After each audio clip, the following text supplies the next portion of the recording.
కదా, ప్రభుత్వం మీద నమ్మకంతోనే వస్తున్నారు సార్. స్టార్ట్ చేసే 1 year అయింది సార్. ఎక్కడైనా స్టార్టింగ్ లోనే అద్భుతమైన ఫలితాలు వస్తాయా? ఇప్పుడు ఆల్రెడీ 2,50,000 మందికి పైగా కుటుంబాలకు సహాయం అందించగలిగాం సార్. ఈ రోజు చంద్రబాబు నాయుడు గారు చెప్తున్నారు, ఎవరైతే సహాయం పొందారో వాళ్ళు మళ్ళా 10 కుటుంబాలకు మీరు మార్గదర్శిగా ఉండాలని. అవి కూడా సార్ మొన్న మీరు మీటింగ్ లో చూస్తే చంద్రబాబు నాయుడు గారి మీటింగ్ లో ఎవరైతే సహాయం పొంది మళ్ళా సహాయం వేరే వాళ్ళు చేస్తున్నారో వాళ్ళు కూడా బయటకు వచ్చి మాట్లాడారు సార్. ఇది నిరంతర ప్రక్రియ సార్. ఒకరు సహాయం పొందితే మళ్ళా వారు వేరే వారికి కూడా సహాయం చేసే విధంగా కూడా దీన్ని రూపకల్పన చేస్తున్నాం సార్. అట్లాగే ఏంటంటే సార్, ఈ రోజు డబ్బులు సంపాదించిన వారు చాలా మంది ఉన్నారు. మన మస్తాన్ గారు చెప్పారు, ఈ రోజు సూపర్ 6 పథకాలకే మన డబ్బులు లేక అప్పులు తెచ్చుకునే పరిస్థితి. అది వాస్తవం. అప్పులు తెచ్చి P4 కూడా డబ్బులు పెట్టాల్సిన అవసరం ఏముంది?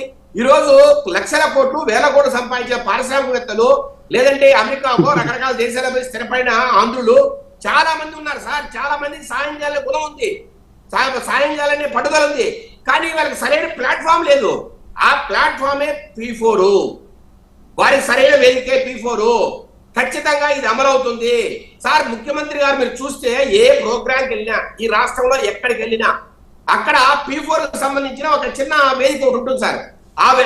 దానికి సంబంధంగా సపరేట్ గా మాట్లాడతారు సార్. అక్కడ ఎవరెవరు మార్గదర్శకులు ఉన్నారు, ఎవరెవరు బంగారు కుటుంబాలు ఉన్నాయి, వారందరినీ వేదిక మీద కూర్చోబెట్టడం, ముఖ్యమంత్రి గారి పక్కనే కూర్చోబెట్టుకోవడం, వారందరికీ అభినందించడం, సత్కారం చేయడం, సర్టిఫికేట్ చేయడం, సర్టిఫికేట్ ఆఫ్ కమిట్మెంట్ అనే ఒక సర్టిఫికేట్ కూడా ఇస్తున్నారు సార్. అట్లాగే సార్ ఈ రోజు రాష్ట్ర ప్రభుత్వం ఈ ఎవరైతే మార్గదర్శకులు ఉన్నారో వీరికి కొన్ని ట్యాక్స్ ఇన్సెంటివ్స్ కూడా ఇవ్వాలి. వీరికి ఏదైతే మీరు డబ్బులు ఖర్చు పెడుతున్నారో దానికి ట్యాక్స్ లేకుండా, అంటే ఆంధ్ర రాష్ట్ర పరిధిలో ఏదైతే మనము ట్యాక్స్ ఇన్సెంటివ్స్ ఇవ్వగలమో అవి కూడా ఇవ్వడానికి కూడా ఈరోజు ప్లాన్ చేస్తాం సార్.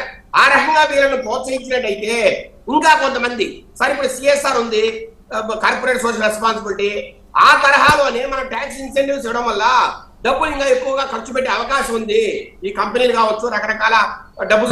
కానీ విజయ్ గారు, P4 పథకం అనేది నిజంగా పేదల జీవితాల్లో మార్పు తీసుకురాలేదని, గణాంకాల విషయంలో కూడా చాలా వ్యత్యాసం ఉంది. అందులో కూడా కొద్దిగానే ఉంది చాలా గ్రామాల్లో అనేటువంటిది.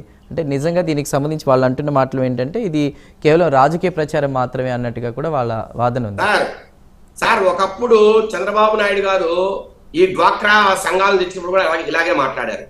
ఈ రోజు అది అద్భుతమైన ఆలోచన. డ్వాక్రా సంఘాలు ఈ రోజు మీరు చూస్తే ఈ అప్పు తీసుకొని చెల్లించే మహిళలు